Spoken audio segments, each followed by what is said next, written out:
Well, hello everyone, welcome. Today our lecture is gonna be about moving loads, and in combination with the shear moment diagram as well, for sure. The idea of moving loads is by simulating its movement on top of bridge.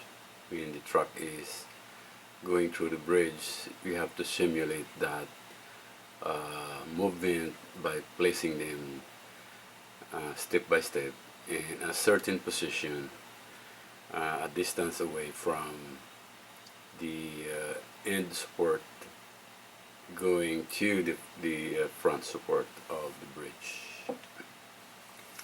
You have to place all the three wheels on top of the bridge and choose a distance from the rear wheel to the end support of the center line of the end support of the bridge.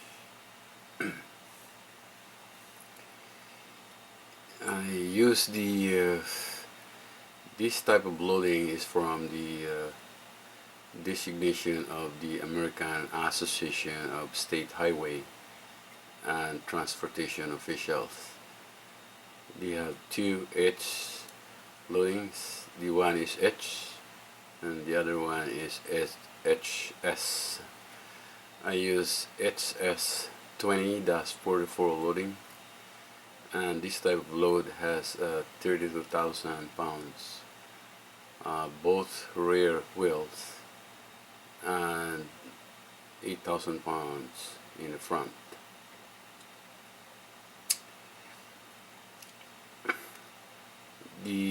To simulate the movement of the moving loads or the truck loading, like this one here, is to place them step by step in a distance away from the end support of the bridge. In this initial position, I choose 1 foot away from the center line of the support. In structural engineering analysis for horizontal member, the most critical shear is located in a very small distance from the face of the support, and that's the location of the highly critical shear of due to the load for the horizontal structural member. Here I choose a very small distance, 1 foot away from the center line of the support. I place the rear wheel there, and it's up to the front wheel there wherever they go, right? The typical distance of the front wheel to the rear wheel, the middle wheel, for this type of loading, either HS or H, they are the same. It's typically 14 feet right there. And the distance between the middle wheel to the rear wheel is, this is a variable distance. It's from 14 feet up to there, up to the maximum of 30 feet. Okay, and here I choose 20 feet, and to use the loadings to solve for in a certain position, to solve for the maximum moment, see what happens. And I want to see the most critical shear by placing it 1 foot away from the end support of the bridge. The bridge has a span of 60 feet. The total loads for this H loading is 72,000 pounds, and the the reaction 1 and 2 has to be solved first. So let's go to solve for the two reactions. Solving for reactions. To solve for two reactions, 1 and 2, I would recommend only use summation of moment is equal to 0 for both. write down the equation 1 and equation 2. Summation of moment R1 is equal to 0, number 1. Number 2 is summation of moment R2 is equal to 0. Two summation of moments needed to be used for solving reactions, so that you can guarantee the accuracy of your reactions. Do not mix solving reaction by using moment first, and then to the next is the summation of vertical forces is equal to 0. No, don't use that. Only moment. Okay, I have a separate video for regarding what I said, that using only summation of moments equal to 0. You can watch. It's not in YouTube yet. It's still in my computer. So you gotta watch that. That's, I think, most important video for shear moment diagram, especially for a learner. All right. So let's solve for reactions. To solve for reaction 1, you have to take the moment at reaction 2. Summation of moment R2 is equal to 0. As you know, any forces passing through the axis of rotation is equal to 0. R2 becomes 0, therefore we only have one reaction unknown, which is R1. So summation moment R2, 60 R1 now, okay, is equal to 32 for first load, 32,000 coming down, multiply by the lever arm 1 foot right there, and the next another 32,000, 20 plus 1 is equal to 21, plus the last load is 8,000 multiplied by the lever arm up to here. Oh, I forgot to put the circle there. Is 8,000 times 35. That's 35. 14, 20 plus 1, 35. So 60 R1 now is equal to 32 plus 672 plus 280. R1 now is 984 divided by 60. R1 is equal to 16,400 pounds. So I put R1 there, plug it in there, and it's going up. Alright, now to solve for R2, you have to take the moment R1. Summation of moment R1, R2 now is going counterclockwise, and all these three loads will go around, rotate around R1 in a clockwise direction, therefore they are equated. Okay, that's why we have here that's why we have here 60 R2 is equal to the R2 here has a lever arm of 60 to R1. Alright, so 60 R2 is equal to, and now the first load from the lever arm of R1 is 8,000. 8,000 times 25, the lever arm right there, and the next load is 32,000, lever arm 25 plus 14, up to there is the axis of rotation is 32,000 times 39, and the last load is 32,000 with the lever arm going to 25, 14 plus 20 is 59. So the 32,000 here has a lever arm of 39 feet. So 60 R2 now is equal to 200 plus 1248 plus 1888. R2 now is 3336 over 60. R2 is equal to 55,600 pounds. R2, and it's going upward direction. Now to check your reaction is correct or not, you have to use the summation of vertical forces is equal to 0. This is the time now that you can use the summation of vertical forces is equal to 0. Do not use it here when solving reactions. Alright, you gotta watch that video that I made up. It's not in yet, but you gotta watch it. It's important. To check your answer is this is the only checking of formula here, summation of vertical forces equal to 0. This is the accounting of loads, alright? So R1 plus R2 now equals 72,000, 16,400 plus 55,000, both reactions, is equal to 72,000 equal to 72,000 load coming up and load coming down is equal, so therefore our reactions are okay, they're correct. Now since we have the two reactions, we gotta solve for shear. Starting from point A, the shear at point A is the reaction there, 16,400 right here. And to solve the shear for B, is the 16,400 will travel horizontally. Draw the line horizontally.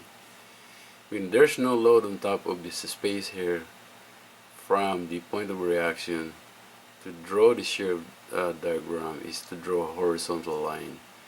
You travel that from here up to here, carrying 16,400 loads, and you stop it there at the intersection. This is a fight of vertical and horizontal loads. Okay. You're squaring off this load coming down and square off with the load going against it. Alright, so travel from here up to here carrying 16,400 pounds, and there's load coming down at B, 8,000 pounds, knock over 16,400, shear at B, and that's going to be the shear of B, 16,400, knocked over by 8,000 pounds, it become less, 8,400 pounds. So this point here is 8,400 pounds. And now since again there's no load on top of the space there, the 8,400 pounds will horizontally travel and meet this knock off load again, the 32,000 load coming down, hit the 8,400 and 8,400 is gone, becomes 23,600 pounds below the shear line, which is negative. Okay, this is the negative 32,000 coming down. Knock off 8,400 becomes 23,600 right there, this point here, and from that point there draw the horizontal line for the shear. And again there is no load here, you gotta stop where the load is coming down, horizontal. Okay, carrying the load of minus 23,600, there's 32,000 coming down, the enemy of the 23,600 pounds horizontally. You draw there, you stop at the load. But dear friends, this is also negative. They're both negative, so they join together. You add the dot, you add a 2, 23, 26, 30,600 plus 32,000. They're not enemy, they are the same color, they are the same negative, so therefore the joint forces together now become bigger, becomes 55,000 at shear D 600. Alright, okay, now again from that point there, draw the shear diagram. Again there's no load here, okay, and going to meet the reaction horizontally, meeting that reaction there. This 55,600, the negative one, negative 55,600. From this point here, draw horizontal up to this point here where the load is coming up, carrying the load of 55,600, going horizontal, meeting the reaction to this 55,600. So the shear at A, shear at E there, right here, is this load here, negative and then plus positive 55,600 is equal to 0. Alright, there we go. So as soon as you get the 0 at the end point of the shear diagram, meaning all the calculations of shears here are correct. Alright, so we got it right. We can have 0. Now next one is the Salford moment diagram. Salford moment, and draw the moment diagram. Okay, to solve for the moment we need an areas. Okay, the area AB, BC, CD, and area DE. Okay, we need this area calculated first. So AB now is 16,400 times 25 gives you 410,000 foot-pound. Okay, now BC is 8,400, this point here, the height of that, and the horizontal distance is 14. So we got 8,400 times 14 gives you 117,600 foot-pound. That is the area BC. Now area CD.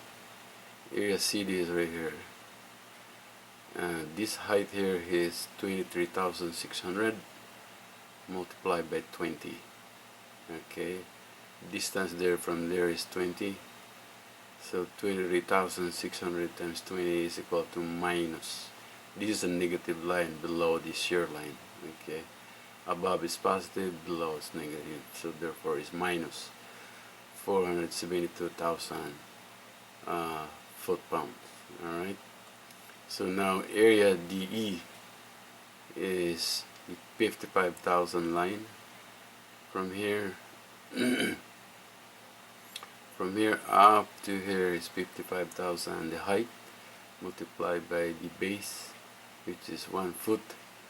So it gives you the same of minus, it is negative. Okay, there are two negatives here, this one here and this one. You look at this shear line. Okay, below is negative, above is positive. So therefore the area DE is minus 55,600 foot-pounds.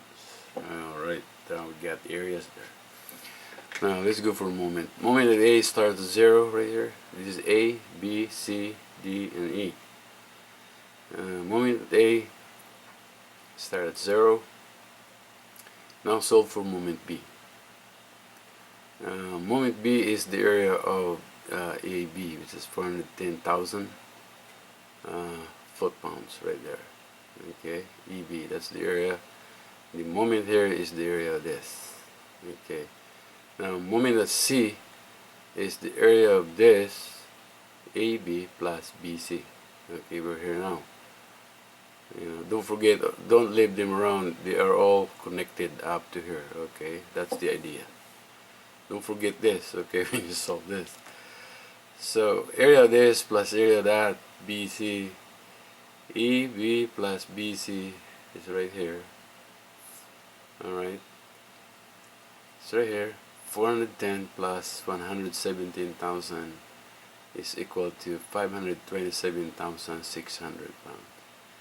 The moment at C is the area of these two. Okay, moment at C right there is 527,600. Make sure you calibrate the line. If this is 400,000, the 500,000 is above that. Okay, don't put it here. You're gonna go down. So this is the line of 4 and that's the line of 5. So I put 527,600 foot-pounds right here. That is the moment at C. Now the next moment. is at joint D, right here, the joint D. The joint D, right, this is the line, that moment there all together, you add all this up, either plus or minus, okay? So it's actually the area of AB plus BC plus the negative CD. That is the moment at D. So therefore the combination of that is 527,000 right there, 600, okay, 567,600 minus the CD. The CD is right here, minus 472,000 foot-pound is equal to, we solve that, is equal to 55,600 foot-pound. Is still positive, okay? The 472,000 is not enough to turn this into negative, so it's still positive. So moment that D is in positive, that is 55. If this is 500, 55 should be lower, like that, right here, 55,600 moment right here. Now moment at E is this moment here minus, this is negative, the area of this. The area DE is minus 55,600. So moment at E is the moment at D, which is 55,600 minus moment, the area of DE, which is equal to minus 55,600. And we solve that together, the is equal to 0. Once you reach 0 at the end of the line of the moment and shear diagram, and be happy here, and this is an assurance that all the calculations you have for shear and the moment are correct. So now now our job is to look at the moments. All these moments here, you choose the largest one and declare that as the maximum moment due to this position of the truck loading at 1 foot away from the center of support. Therefore the maximum moment, the goal for structural designer is to look for the maximum moment only to be used for the design. So here the maximum moment for this first position we have of the moving loads for the bridge is 527,600 foot-pounds. Right, so we got the maximum moment for the first position. The next position I would choose 5 feet away from the support. I'm gonna move these wheels 5 feet away, and this front wheel should be here. And again, we're gonna solve the maximum moment due to that position. It's gonna be fun. It's nice to have fun, you know, when you here I choose 1 foot away because I want to see the critical shear. This is how we position to find the most the location of the most critical shear due to this loading. Alright, so yeah, that's the end of the video. Thanks for watching, and don't forget to subscribe. As I said, I have for the 2 reactions, I recommended summation of moment equal to 0 only, okay, for both. I have a video for that, and you have to watch it, because you know, some of you maybe you don't know, you made an error. There's no way you can track that error back if you use measure vertical forces, this one here, mixing with the summation of moment to solve for reaction. Alright, so see you in the next video. The next video would be I have to move the load a little farther from the end support. Alright, again, thanks for watching, and don't forget to subscribe. Bye.